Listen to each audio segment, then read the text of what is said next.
"She's 7," the judge said, almost like a warning. But my daughter looked her dead in the eye and replied, "Then maybe you should listen before I forget how to be brave." People assume children don't know how to fight back, that they don't understand manipulation, or that love can be twisted into fear. But my daughter Leela understood more than any adult in that courtroom. She saw what no one else wanted to admit. That truth doesn't always come with a lawyer or a stack of paperwork.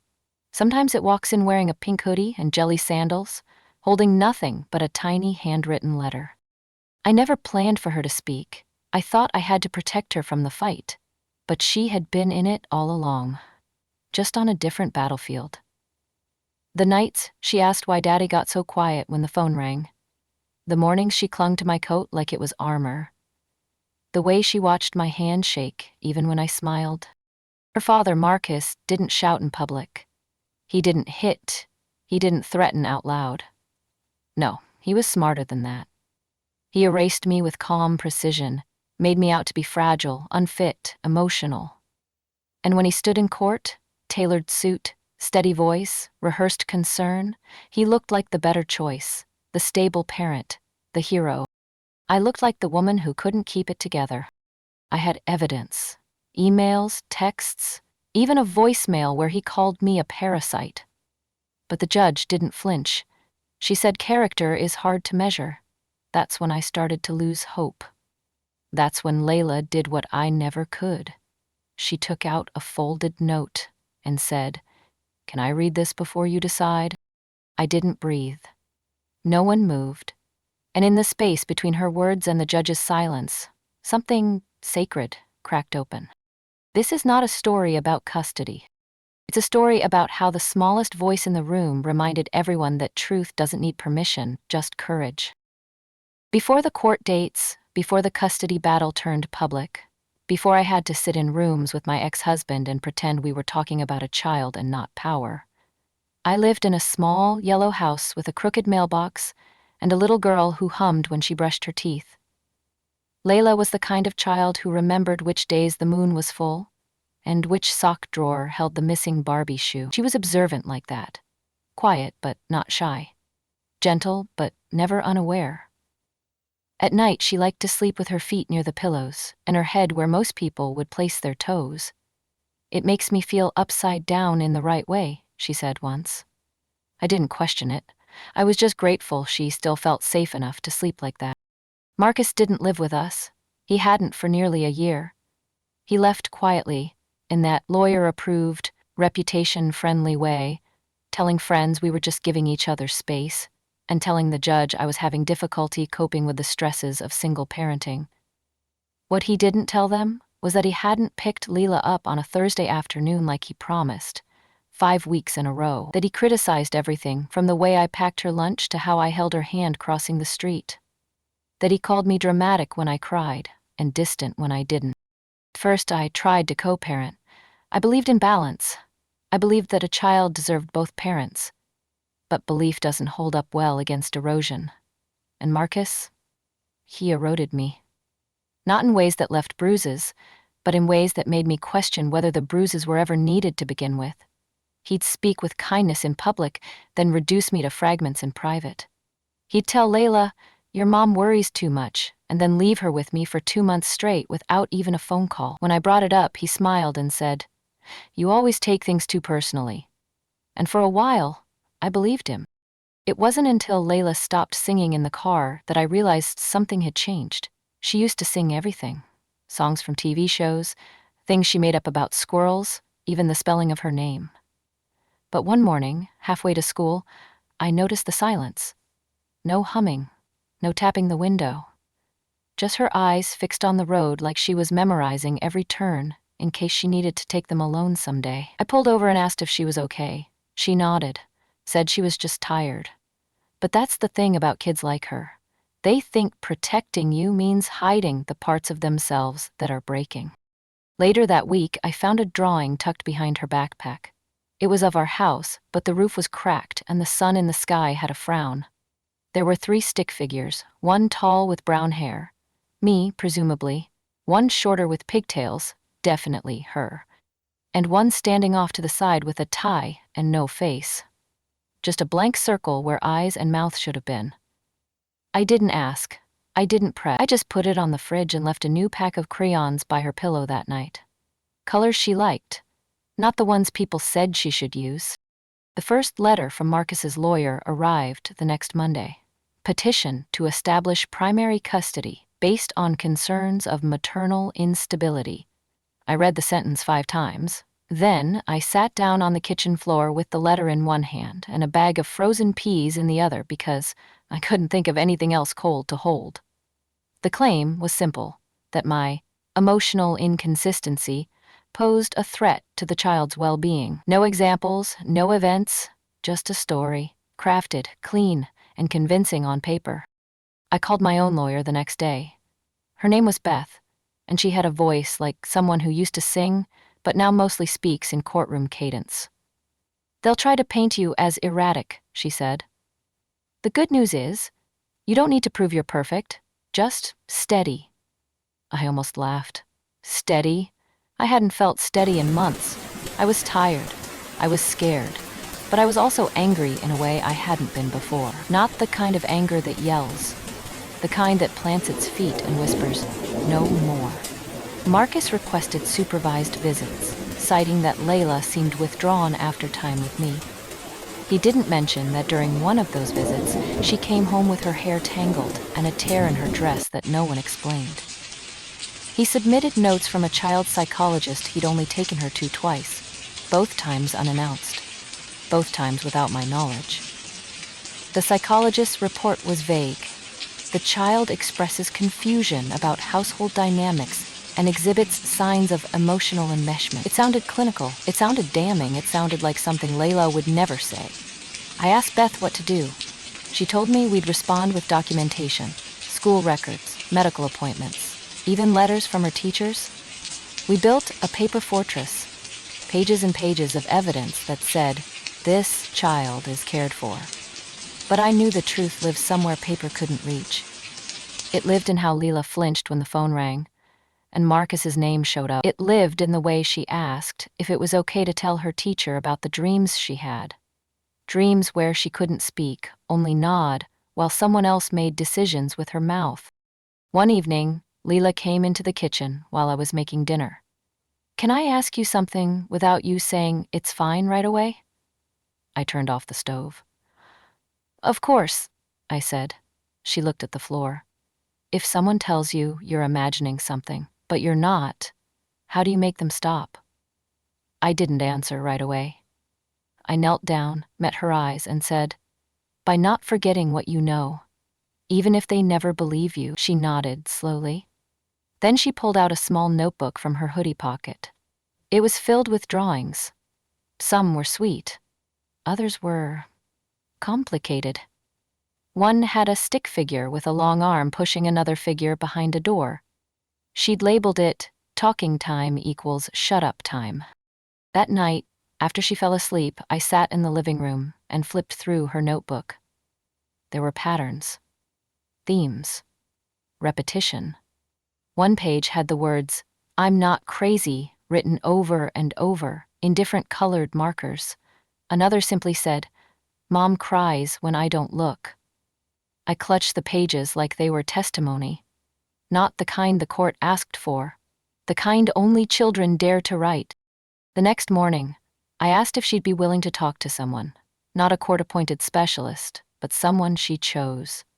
She agreed, under one condition. They don't write stuff down while I'm talking. Just listen. We found a therapist named Nora, who specialized in trauma-informed care for young children. Leela met with her weekly. She never came home upset, just thoughtful. Quiet in a way that didn't feel heavy, and slowly she started humming again, just a little. Meanwhile, Marcus escalated. He sent emails filled with subtle barbs. "I'm concerned you're projecting your anxiety onto our daughter. Let's remember that Leela needs consistency, not drama." Every word was dipped in plausible deniability. But Beth told me, "This is the pattern. Stay the course. We don't fight fire with fire. We document the matches." A week before the next hearing, Leela asked if she could borrow my old phone. Not to call anyone, she said. Just to take pictures, maybe videos. I paused, surprised, but nodded. I handed her the phone, charger, and reminded her gently not to record anyone without asking. She looked at me seriously and said, "What if they don't say yes to being mean?" My heart cracked a little, but I let her keep the phone. I didn't know what she had in mind. I just knew she needed something that felt like armor. She kept it hidden under her pillow most days, tucked into her backpack when she went to her dad's house. I didn't ask what she was doing with it. I didn't need to. Every time she returned home, she seemed a little taller. Not physically, but in presence. Like she was finally building a language for what she couldn't say aloud. One night, while brushing her teeth, she looked at me through the mirror and said, "I think grown-ups forget that truth is small. Not big, just small and sharp." I nodded, unsure how to respond. Because she was right. And she was watching everything. The visit that weekend lasted longer than usual. Marcus had filed a request for extended visitation, claiming I was creating unnecessary emotional dependency. The judge approved it, citing the importance of balance. When Layla returned, she wasn't upset. She wasn't crying, but she was different. Calmer, focused. Like someone who had seen something and decided what to do with it. She handed me the phone and said, "You don't have to watch it tonight. Just when you feel strong enough." Then she went to bed and fell asleep faster than I'd seen in months. I sat at the kitchen table and opened the phone. There were 3 videos, each short. In the first, Marcus's voice could be heard saying, "Your mom cries because she's weak. You don't want to be like that, do you?" Leela didn't respond in the clip, but you could hear her breath catch. In the second, he was pacing the living room while she sat quietly, and he said, "You're lucky I even show up. Some dads would have left by now. She should be grateful I'm still involved." Again, silence. Just the low hum of the TV in the background.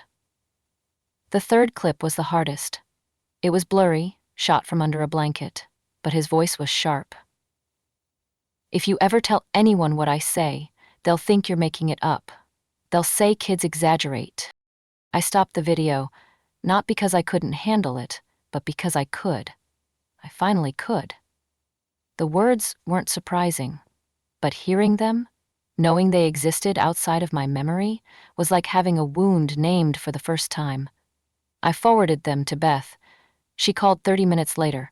"This changes everything," she said, "but we need to be careful. If the court thinks this was coached—" I cut her off. She did it on her own. My voice cracked. I didn't even know. Beth arranged an emergency meeting with the judge the following Monday.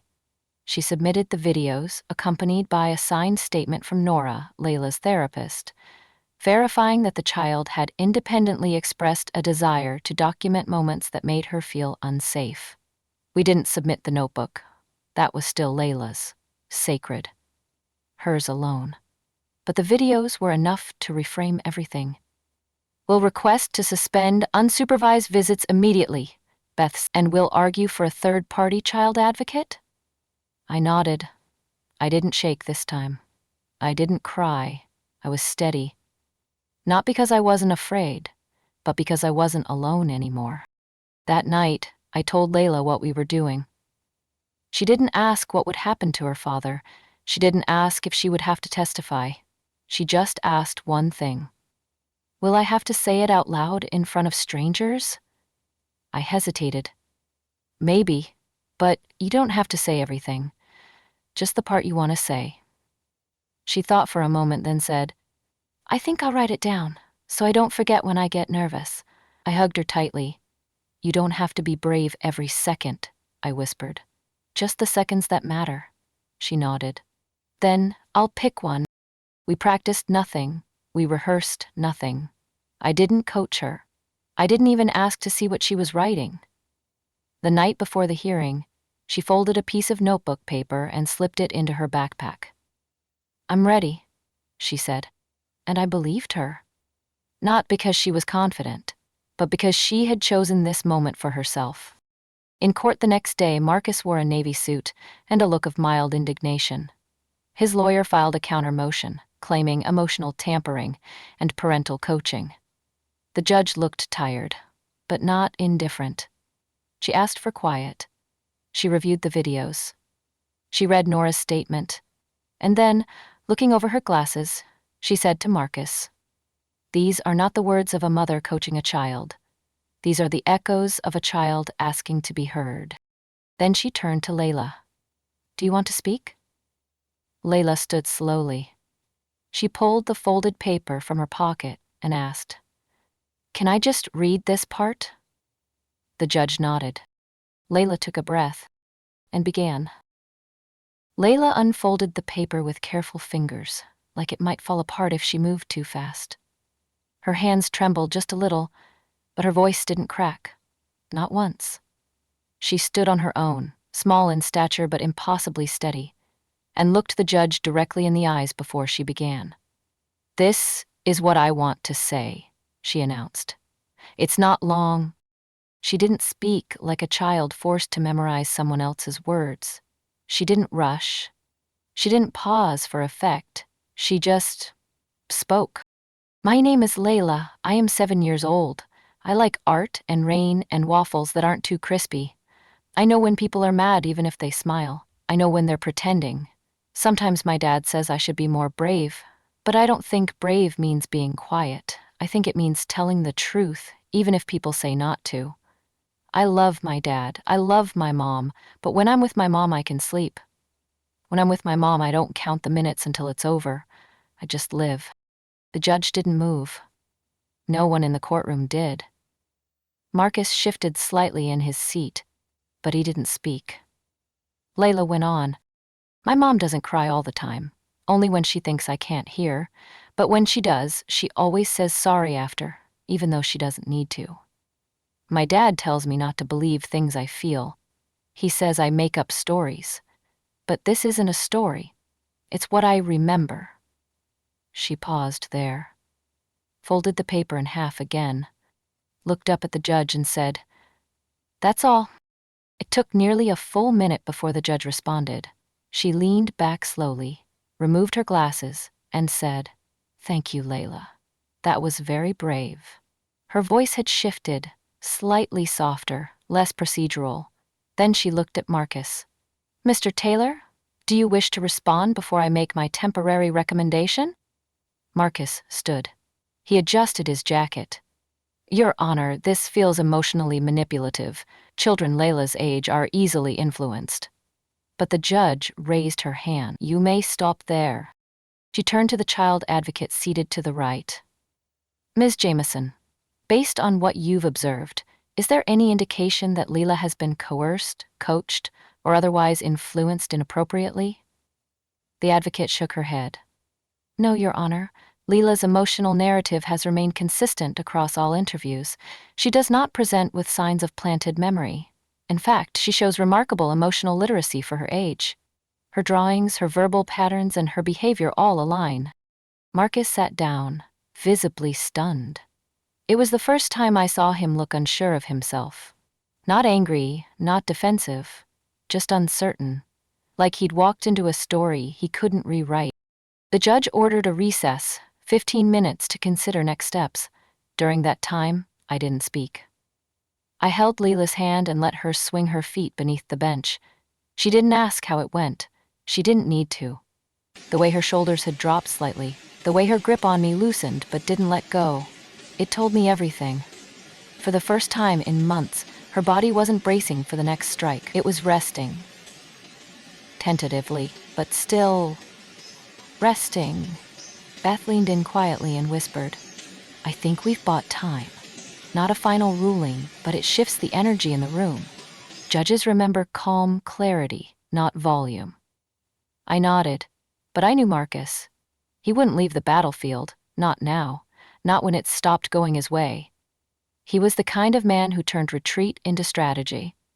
I saw him watching us, his jaw tight, fingers drumming on the table like someone trying to stay composed, while the foundation cracked underneath. When court resumed, the judge's voice was neutral.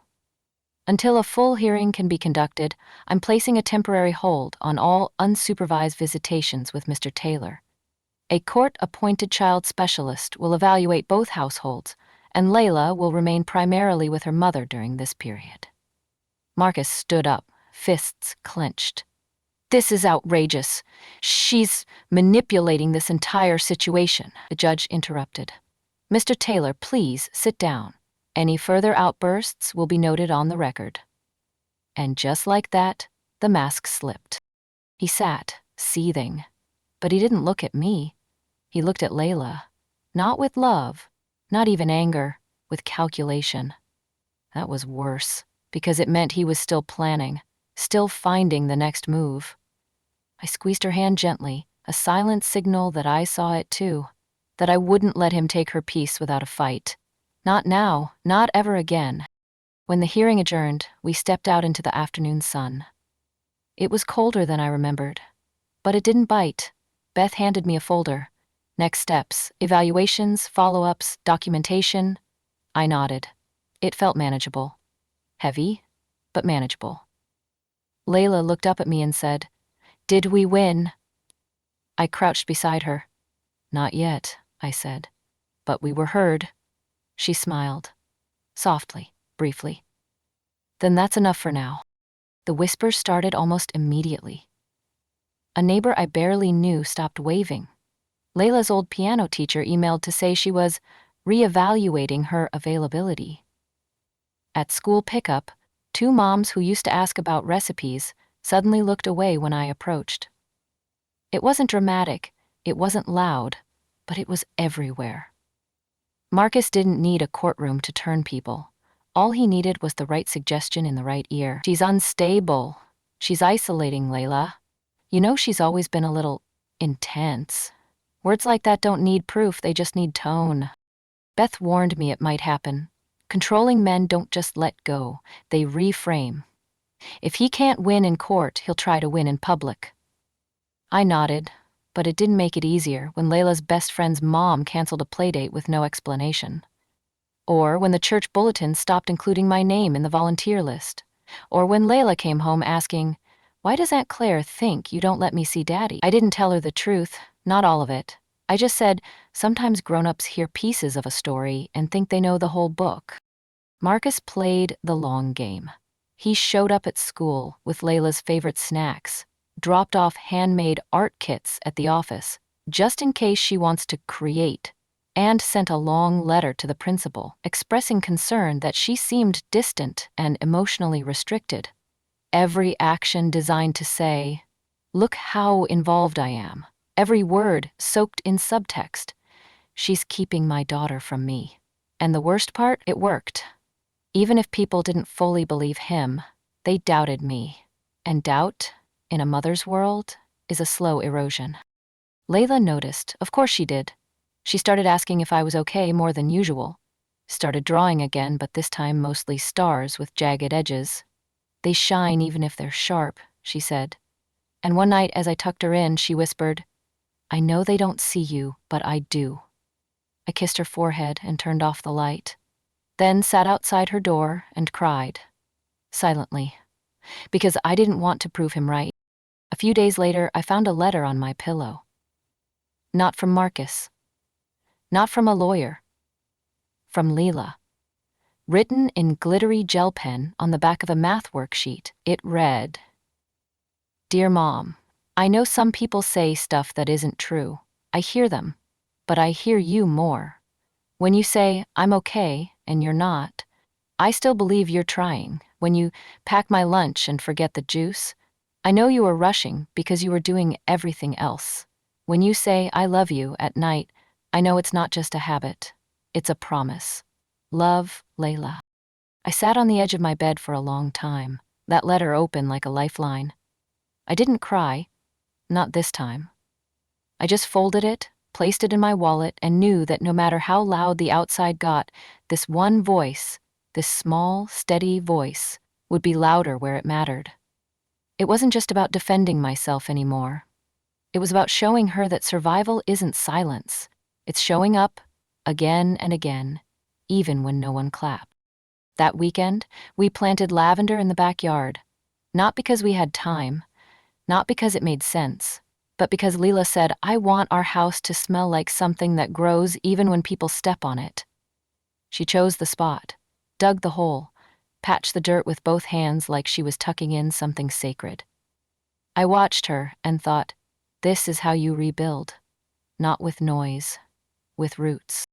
I stopped checking Marcus's social media. I stopped justifying myself to people who had already made up their minds. I showed up for Layla's school conferences. I brought snacks to the next PTA meeting. I smiled at the moms who turned away.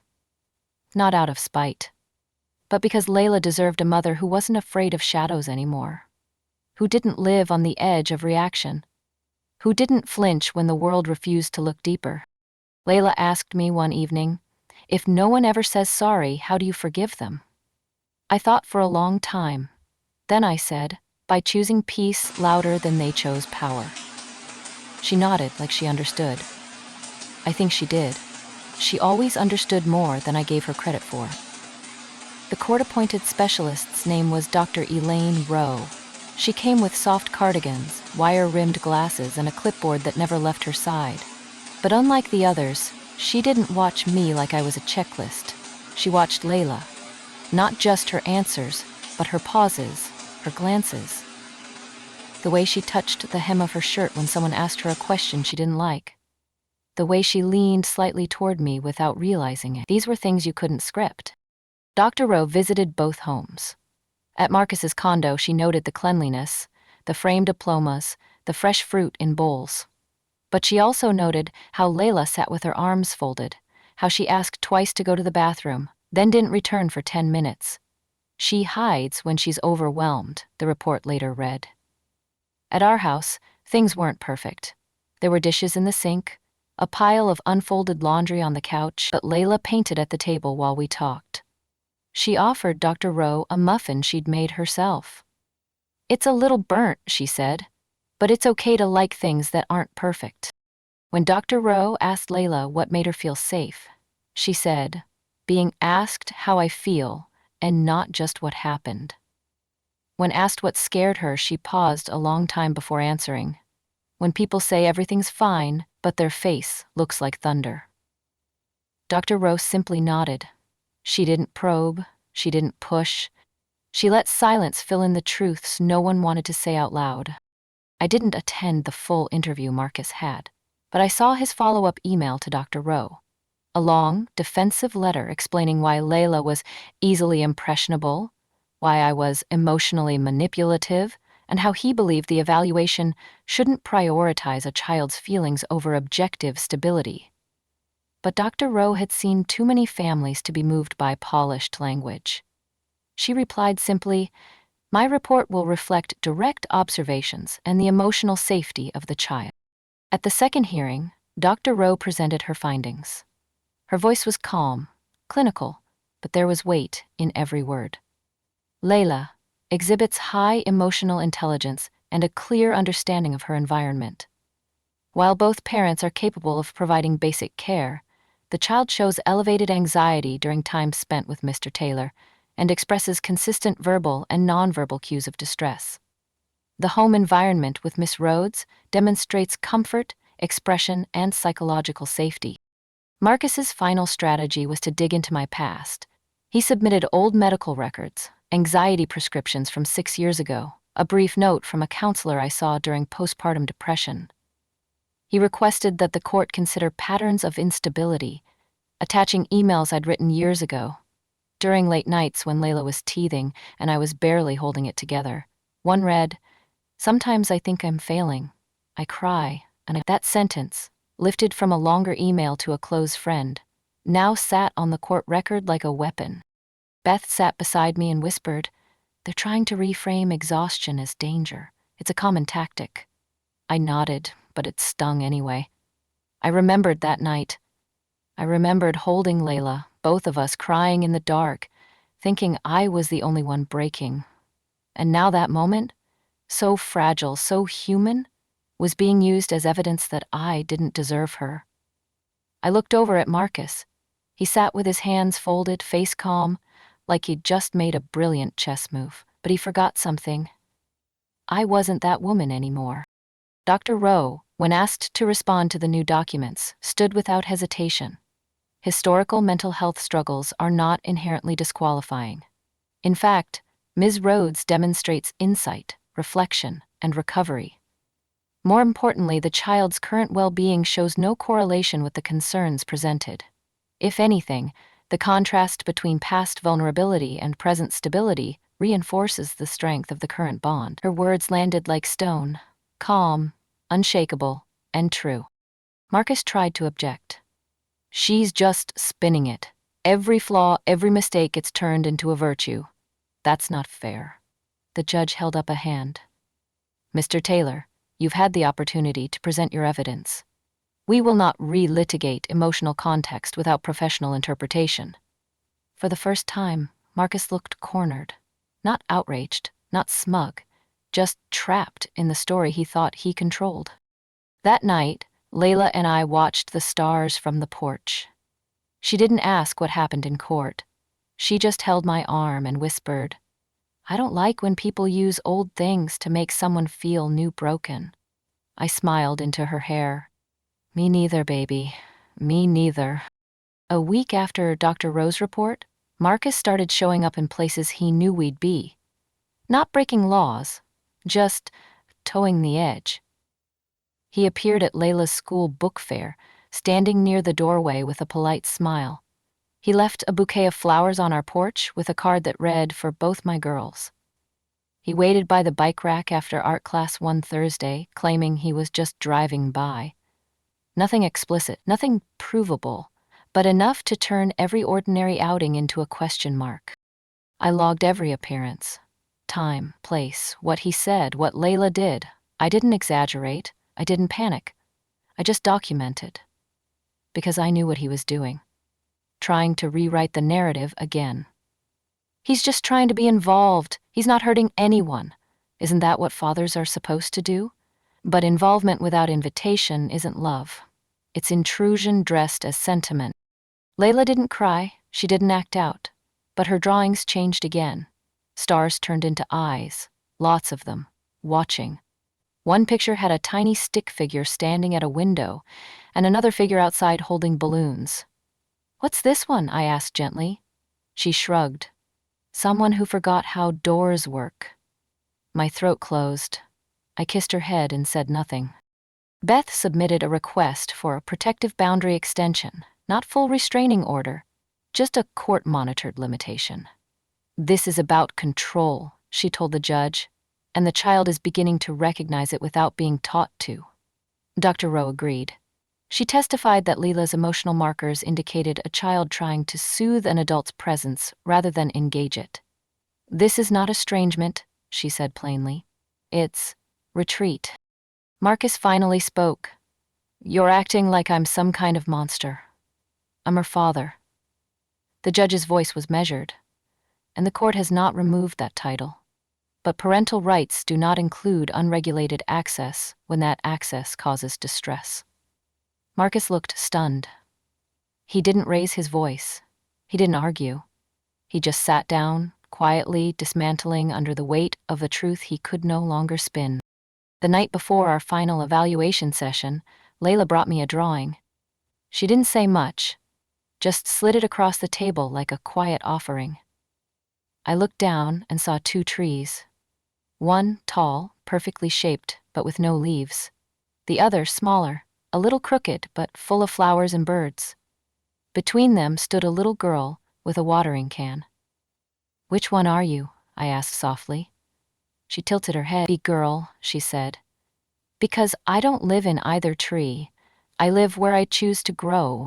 The next morning, she brought the picture to Dr. Rowe. Unprompted, "This is what I want the judge to see," she said.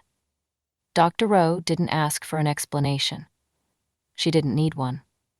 Later that week, when the judge received the final summary, that picture was included in the appendix, captioned only with, "Child's spontaneous submission, no coaching, no directive." And somehow that image, more than any affidavit or transcript, spoke loudest. At the last interim hearing, the courtroom felt different. Calmer. Marcus looked tired, not like someone defeated, but someone unmasked. Beth was steady as always, presenting timelines, observations, progress updates. Dr. Rowe restated her recommendation: full primary custody to remain with me, supervised visitation with Marcus, pending long-term review, and continued therapy support for Layla. The judge, "I concur," she said. "This child's clarity speaks louder than any litigation could." Marcus didn't stand. He didn't protest. He just sat, staring down at the table like he finally realized the one voice he'd tried to control had outgrown him. When court adjourned, Layla reached for my hand. "Can we go get lemonade?" she asked. Like we'd just finished a school project. And in a way, we had. We left the building. No celebration. No grand exit. Just two people walking out into the daylight, not as plaintive and dependent, but as a mother and daughter who no longer needed to prove what love looked like. We just lived it. Months passed. Seasons shifted in quiet ways. Our lavender bloomed and withered twice. Layla moved from crayons to colored pencils, and the hallway walls began to fill with things she created not to hide, but to show. The court order held. Marcus's visits were few and monitored. He arrived on time, left when told, never overstepped. But the way Layla looked after those visits told me everything. She didn't cry, she didn't ask to skip them. But each time, she came home quieter, as if she'd been somewhere that demanded silence, even when no one said, "Be quiet." She stopped drawing eyes. She started drawing doors instead, some open, some closed. One night, I asked what they meant. She shrugged. "Just places. Not all places need people in them." And I understood. Sometimes healing isn't about returning to what broke you. It's about recognizing you no longer need to walk through the same doors just because they're unlocked. She began sleeping easier. Her teachers noted how she was participating more in class, raising her hand even when unsure. Nora, her therapist, said something beautiful one afternoon. She's not waiting for the sky to fall anymore. She's looking at the sky. And in that simple shift, from flinch to gaze, I saw the invisible work of our home begin to take root. As for me, I relearned how to live without watching the window. I stopped memorizing license plates. I let go of the need to over-explain myself in every conversation. I spoke to friends again, not just to say I was fine, but to tell them who I was becoming. Not the broken version, not the perfect version, just me. Still tired some days, still healing, but finally unafraid. Marcus remained consistent with his attempts to appear rehabilitated. He sent emails full of neutral updates and vague requests for more time. But Layla never asked for it. She stopped preparing for his visits like she used to. No more practicing smiles in the mirror. No more packing extra snacks. She showed up as she was. Quiet. Honest. And when the visits were over, she let them stay in the past, like dust on a bench she no longer sat on. One spring afternoon, she brought home a note from school. "We're writing about the people who make us feel strongest." I expected it to be a general assignment, but she handed me her draft. It read, "My mom is strong because she listens to quiet things, like when I don't talk, and when I do. She made a home where I can grow like I want, not like someone else decides." I think that's what strength is. Not loud, just not scared anymore. I sat on the porch that evening, watching the wind move through the trees. No court date on the calendar. No meetings with lawyers. Just stillness. I realized I didn't win something in court. I reclaimed something in life. A space. A rhythm. A right to raise my daughter in peace. And most of all, the truth that had taken years to believe. I wasn't crazy. I wasn't weak. I was simply not finished. And now I was free to begin again. I used to think that strength came in declarations, that to be believed you had to speak louder than the people who tried to silence you. But now, I understand. It's not volume that defines strength. It's presence. It's staying when it would be easier to run, It's holding your ground not with fists, but with the steady rhythm of your breath when everything around you wants you to collapse. I didn't need to prove I was right. I only needed to remain whole in front of the one person who mattered most. And I did. Not perfectly, not without fear, but Leela doesn't talk about court anymore. She talks about plants and clouds and the sound gravel makes under her bike wheels. She tells me when she's sad and she tells me when she's happy, but she no longer checks my face to see if it's safe to say either. That's what healing looks like. It's quiet. It's not triumphant. It doesn't announce itself. It doesn't showing up where there used to be dread, in morning routines, in bedtime songs, in the absence of fear. I don't look at Marcus the same anymore. Not with hate, not with fear, with clarity. I see him as someone who tried to take something that wasn't his to define. Who I was as a mother, who Layla was as a child. And in trying to rewrite us, he revealed exactly who he was.